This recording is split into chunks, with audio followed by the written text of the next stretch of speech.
पहलगाम में हुए आतंकी हमले के बाद सिक्योरिटी फोर्सेस उन आतंकियों को ढूंढने के लिए अलग अलग जगहों पर सर्च ऑपरेशन चला रही है।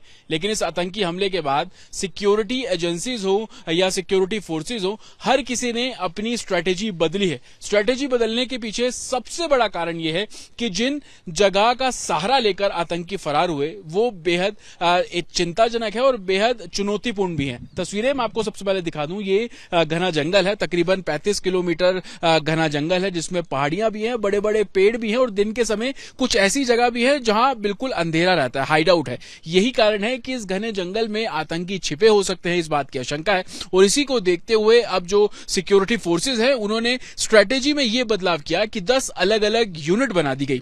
इस जंगल को 10 अलग अलग जोन में बांटा गया। उन 10 यूनिट को उस 10 जोन में एक तरीके से डिप्लॉय किया गया और उसके बाद से ही जो सर्च ऑपरेशन चलाने की कवायद है वो बहुत तेजी से चल रही है। चाहे दिन हो या रात हो, जो जांच एजेंसीज हैं वो सर्च यहां पर कर रही हैं। ना सिर्फ ग्राउंड पर बल्कि एरियल व्यू से भी इस पूरे जंगल की मैपिंग जो है वो की जा रही है। हालांकि ये तो वो जगह है जहां पर आतंकी हमला हुआ और उससे सटा हुआ ये जंगल, लेकिन स्ट्रेटेजी में बदलाव सिर्फ यहां नहीं हुआ। स्ट्रेटेजी में बदलाव पूरे कश्मीर में हुआ, दूसरे इलाकों में हुआ जहां के ये आतंकी रहने वाले थे, जिनकी पहचान आसिफ और आदिल के तौर पर हुई। उनके घरों पर आईडी ब्लास्ट जो है वो किया गया। सवाल कई खड़े होते हैं कि आखिरकार उनके घरों में आईडी क्यों मौजूद थी। कॉन्स्पिरेसी की ओर इशारा करते हैं, लेकिन स्ट्रेटेजी में बदलाव इस लिहाज से भी हुआ कि जहां जहां आतंकियों के छिपे होने की आशंका है वहां वहां सिक्योरिटी फोर्स पहुंच रही है।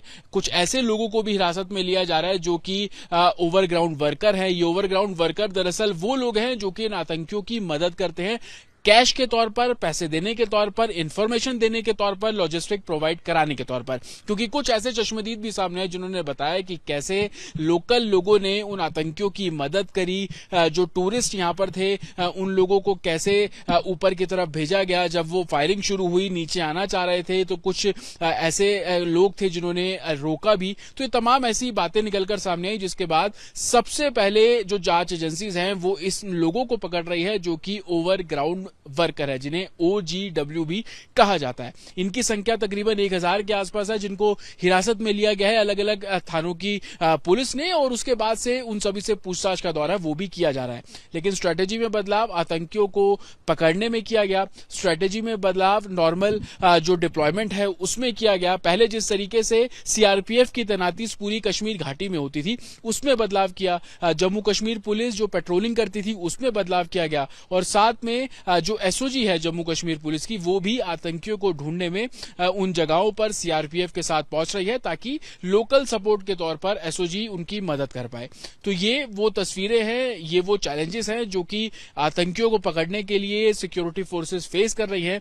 लेकिन जिस तरीके से एक्शन बहुत तेजी से चल रहा है, क्योंकि प्रधानमंत्री नरेंद्र मोदी ने बहुत क्लियर कहा कि जो भी इस पूरे मामले में आरोपी है, आतंकी है, उनको वो सजा दी जाएगी जिसकी कल्पना उन्होंने कभी नहीं की होगी। और यही कारण है कि सिक्योरिटी फोर्सेस ने अपनी स्ट्रेटेजी में तो बदलाव किया ही, लेकिन उनके घरों को आईडी ब्लास्ट वहां पर मिलना, जब पुलिस वहां पर पहुंच रही है लोगों को बचाकर सैनिटाइज करके उनके घरों को ध्वस्त कराना, ये तमाम ऐसी चीजें हैं जो कि अब जमीन पर नजर आ रही हैं। साथ ही अब जो सिक्योरिटी फोर्सेस हैं वो अलग अलग जगहों पर कॉम्बिंग ऑपरेशन चला रहे हैं ताकि जल्द उन आतंकियों को गिरफ्तार किया जा सके।